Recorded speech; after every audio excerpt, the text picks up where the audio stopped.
Plaza Podcast.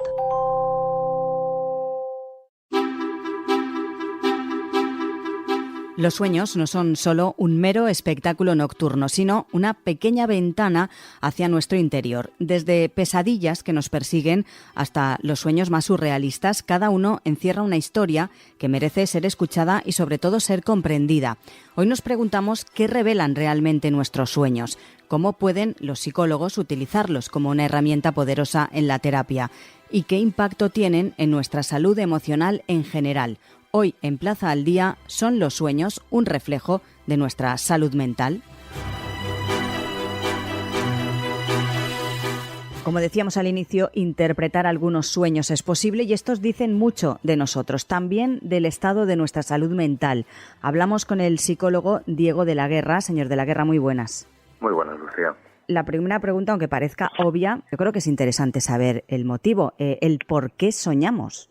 Esto se aleja, aunque tenga desde luego sus connotaciones más profundas, ¿no?, más interesantes, se aleja de lo místico, se aleja de lo más, inconsciente si se quiere, y se acerca más a lo que tiene que ver con el organismo, al procesamiento emocional, a la necesidad, ¿no?, de repararnos, de elaborar una serie de emociones, la serie de experiencias que hemos tenido a lo largo del día y a poder procesar esa serie de cuestiones.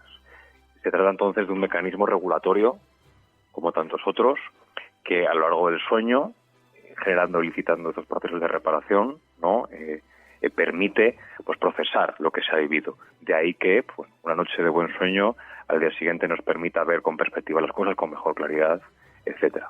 Decía hace unos instantes que los sueños pueden revelar muchas de nuestras intimidades, pero también revelar o saber exactamente nuestro estado de salud mental. ¿Llega hasta tal punto? Sí, acostumbra a ser el caso. Desde luego no todo el mundo se acuerda de los sueños. Esto depende de la fase del sueño en que podamos despertarnos. Hay fases que plantean, ¿no?, en más imágenes oníricas, más contenido onírico, en las que se sueña más, en definitiva, y hay otras en las que no. Dependerá del despertar, ¿no?, de la fase del despertar, y dependerá de la importancia que le prestemos y de la atención que le prestemos a los sueños, lo que podamos acordarnos. Por lo general, existe una correlación entre la patología o el desorden que podemos presentar en algún momento de nuestra vida, en un plano psicológico, y cómo esto encuentra su correlato en los sueños. Es un termostato emocional como tantos otros, y por norma general, si existe una alteración emocional, una alteración psíquica, los sueños van a revelarla. ¿Explícitamente? Evidentemente no, pero va a estar impactado tanto la calidad del sueño como el propio contenido de los sueños, en lo que tiene que ver con la salud mental o con el bienestar, ¿no? Los sueños se acostumbran a corresponder también, a acompañar. Si hablamos de lo que soñamos, ¿no? Es muy habitual entre tus conocidos, amigos, familiares, etcétera, hablar de este tema, ¿no? Pues he soñado tal cosa que no entiendo por qué, o que sueñas a veces lo mismo muchas veces seguidas. Son sueños recurrentes, podemos decir. ¿Qué simbolizarían esos sueños recurrentes?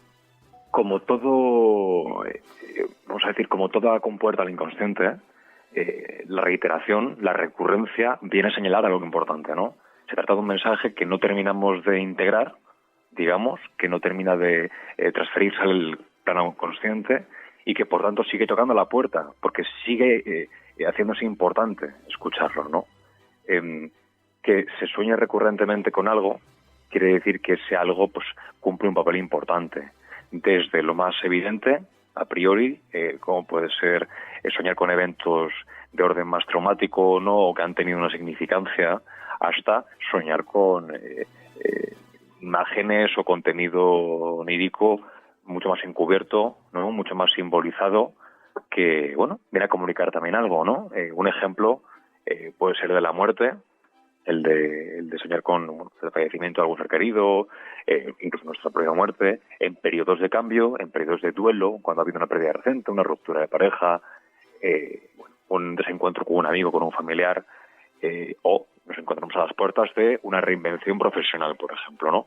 Todo ese tipo de cuestiones que al final plantean un final, ¿no?, y un comienzo, una defunción y un renacer, vamos a decir, sea simbólico, sea literal, pues todo eso nos puede acompañar en forma de sueño y en forma de, contenidos más relacionados con la muerte, más recurrentes, que inciden más, ¿no? Que son más incisivos en ese sentido particular, y todo esto pues extrapolable a cualquier tema que se quiera, o vamos a decir a cualquier realidad que al sueño se le haga importante comunicarnos. Está hablando de soñar con la muerte, pero otros muy recurrentes que también la gente comenta mucho, pues que le persiguen o el típico que te encuentras desnudo en algún sitio público, cosas que quizás parecen extrañas, pero que son sueños que sí que mucha gente comenta que le pasa, ¿no? Que sueña con esas cosas. ¿Por qué muchas veces coincidimos, o sea, personas completamente diferentes con ese tipo de sueños? Al final no dejamos de estar hechos de la misma pasta, aunque cada sueño pues tenga sus connotaciones particulares siempre, ¿no? Son igual de singulares que cada uno de nosotros. Pero lo dicho, pues no dejamos de ser de la misma especie, ¿no? Y de enfrentarnos cosas muy parecidas. Por tanto, esa simbología, ¿no? O esas circunstancias de las que se vale el sueño tienen que ver en buena parte con lo que enfrentamos día a día y con lo que, bueno, pues tiene esa carga simbólica, se sea Pedro, se sea Lola, ¿no? Vamos a decir. Por tanto, enfrentarse a un examen y suspenderlo, no ser capaces de escribir, no ser capaces de arrancar a andar cuando alguien nos persigue, no, pues desde luego palabras que nos pueden venir a la cabeza son impotencia, indefensión, no frustración. Al final este tipo de cosas pues nos acompañan de alguna manera y tienen que ver con el día a día y pueden reiterarse, pueden repetirse, tienen, como digo, connotaciones particulares para cada uno, pero las imágenes al final tienen que ver con lo que vemos, con lo que vivimos, y eso no dista mucho, no contrasta mucho de una persona a otra. Y, por ejemplo, usted como profesional, al explorar, por ejemplo, los sueños de un paciente, ¿cree que puede ayudarle de alguna manera a comprender mejor lo que le está ocurriendo, el motivo de su malestar? Desde luego, en todo caso, con independencia del profesional, yo tengo particularmente una orientación psicodinámica, por lo que les doy importancia, pero todo profesional debería de alguna manera, ¿no?, incluirlos, porque los pacientes acostumbran a interesarse, nos interesa, ¿no? No terminamos de entenderlo, nos generan pues ese resto emocional, ese pozo, ¿no? Nos pueden perturbar, nos pueden interesar. Por tanto, sean más cifrados, vamos a decir, o más evidentes, suelen tener que ver, suelen ser, como digo, pues un correlato, un reflejo de lo que está ocurriendo en la vida de cada uno y, por supuesto, del paciente, ¿no?, que viene por lo general con una demanda evidente y con un deseo de mejora. Entonces, lo dicho, ¿no?, por esa, vamos a decir, correlación de la que hablábamos antes entre intensidad, recurrencia, naturaleza de los sueños y lo que está pasando en la vida de la persona, ¿no?, cómo se siente, los pacientes traen sueños y los cuentan. Entonces, ya no solo por el interés que puede suscitarle, por la preocupación, ¿no? Efectivamente, sino por empezar a tirar del hilo, ¿no?, y empezar a entender qué significa para él, y empezar a hilarlo, ¿no?, con la serie de otras cuestiones que comenta en sesión, los que sabemos que ya son, ¿no?, pues sus problemáticas, sus dinámicas de familia, digamos, ¿no?, sus patrones de relación, su personalidad. Todo esto pues permite revestir esa interpretación del sueño, ¿no?, de algo ya más fundado, más profesional, y que desde luego, pues bueno, lo dicho, sea más o menos demostrable, que termina por ser algo secundario, termine por servirle, termine por contribuir a esa narrativa, ¿no?, ya, y ese entendimiento. Uh-huh. ¿Existen diferencias significativas en los patrones de sueño, por ejemplo, entre diferentes culturas o entre diferentes grupos de edad, o no? Precisamente por lo que antes comentaba, este reestudiarnos, vamos a decir, ¿no?, este contenido diario al que nos vemos expuestos, que está pues tremendamente moldeado por la cultura, pues viene a ser, pues, vamos a decir, pues la sustancia del sueño, ¿no? Buena parte del contenido del que se vale el sueño para presentar, ¿no?, ese significado subyacente, ¿no?, ese mensaje que quiere comunicarnos, que quiere empacar. Por tanto, en función de la cultura y en función de lo que, por tanto, ¿no?, cada cultura considera tabú, ¿no?, cada cultura contempla, pues va a valerse de una simbología distinta. Pero en todo caso seguimos siendo personas, pero en todo caso nos enfrentamos a situaciones bastante parecidas. Por lo cual, bueno, pues sí hay variaciones, ¿no?, significativas, y hay que tener en cuenta esas connotaciones más culturales, más personales, pero bueno, la diferencia no es tremenda. También es importante destacar es que sacar esas conclusiones de nuestros propios sueños y aprender un poco a interpretarlos puede ser bastante útil, nos puede ayudar a conocernos mejor y además, como usted nos decía, a saber un poco, a tirar del hilo y saber exactamente el problema o lo que más le preocupa a esa persona, pero claro, tampoco debemos obsesionarnos con esto, ¿no? No animaría a nadie a obsesionarse, sí les animaría a prestarle cierta atención, pero como se nos debe prestar en general, ¿no? Como sería aconsejable hacer en cualquier otro orden. No sé, es interesante escucharse, es interesante leerse en la medida de lo posible, pero que, bueno, pues esto pueda hacerse por cuenta propia únicamente es irreal hasta para los propios terapeutas, hasta para los propios psicólogos que atravesamos nuestro proceso y que requerimos pues para podernos habilitar, para podernos capacitar, ¿no? Para el trabajo requerimos también una terapia y requerimos de la perspectiva de otra persona. Pretender, ¿no? Entender por completo nuestros sueños, nuestro mundo interno, sin la asistencia de otra persona, no es realista y más que ayudar viene a perjudicar, ¿no? Porque impone unas expectativas irreales. Es interesante escucharse y hay muchos medios para empezar a, ¿no? Escuchar qué tienen que decirnos los sueños, para usarlos incluso creativamente, ¿no? Y ponerlos al servicio de, bueno, un mejor día a día.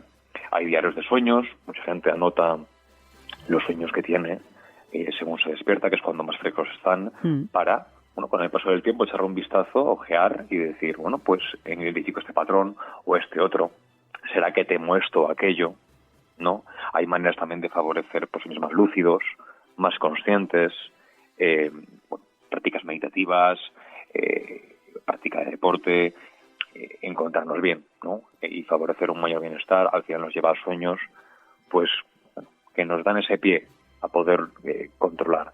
Pero el control no es algo que debamos tener en cuenta, no es algo que deberíamos aspirar. Al final esto va en automático y es interesante tomárselo como tal, ¿no? Ni reprimir ni controlar. Escuchar sabiendas, como digo, de que es un mensaje encriptado y es un mensaje difícil, ¿no? Conociendo nuestros límites.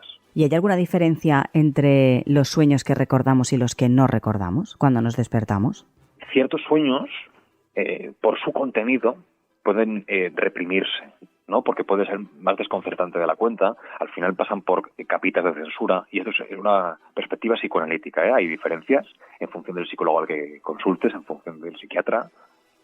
Cada cual tiene su postura a este respecto, pero la postura psicoanalítica, que es la que vengo a representar, sí opina esto.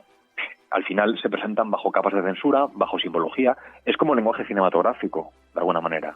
Por tanto, bueno, tiene sus capitas, tiene su profundidad y nos da píldoras, ¿no? De lo que es difícil por otra vía y de golpe y porrazo, vamos a decir, de encajar. Nos va poco a poco, progresivamente y bajo capas de censura, para que podamos comprenderlo y para que, si es que queremos, nos acerquemos poco a poco a entenderlo. Recordarlo depende, por tanto, ¿no?, de lo que se ha soñado, de hasta qué punto somos capaces de digerir lo que se ha soñado, si es que es fuerte, ¿no? Al final, por ejemplo, trastornos del tipo traumático, ¿no?, como un trastorno de estrés postraumático, esta categoría, ¿no?, que a día de hoy se emplea bastante, trastorno de estrés postraumático complejo, cuando hemos estado expuestos en casa pues, a violencia, a alcohol, a abusos, cuando se ha estado en la guerra, cuando se ha estado, pues eso, próximo a la muerte, hemos sufrido un atraco en la calle. Todo ese tipo de situaciones, pues al final se manifiestan en sueños con más frecuencia de la que desearía la persona, ¿no? Es de hecho, pues bueno, parte indivisible del trastorno, soñar con eso. Y son intentos de elaboración, son intentos de procesamiento. Depende entonces, como digo, el recordar o no, de la naturaleza de lo que se sueña, del contenido, pero también de la fase del sueño. Es decir, y no te voy a mentir, yo no suelo acordarme mucho de los sueños, por lo que sea, ¿no? Por que despiertas en una fase X, tus sueños de X calidad, ¿no? Por tanto, bueno, tanto en cuestión de fase como en cuestión de contenido, pues de eso depende. Diego de la Guerra, psicólogo experto en la interpretación de los sueños, muchísimas gracias por estar hoy con nosotros. Gracias a ti, Lucía.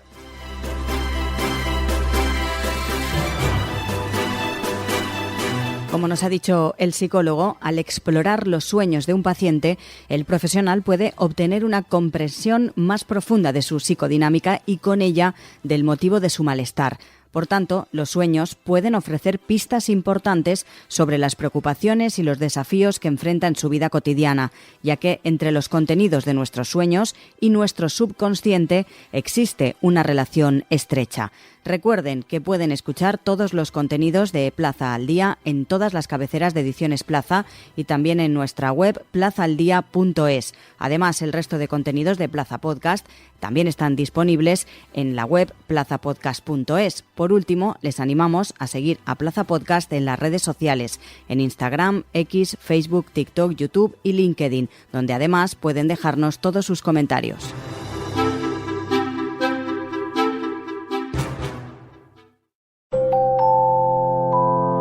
Plaza Podcast.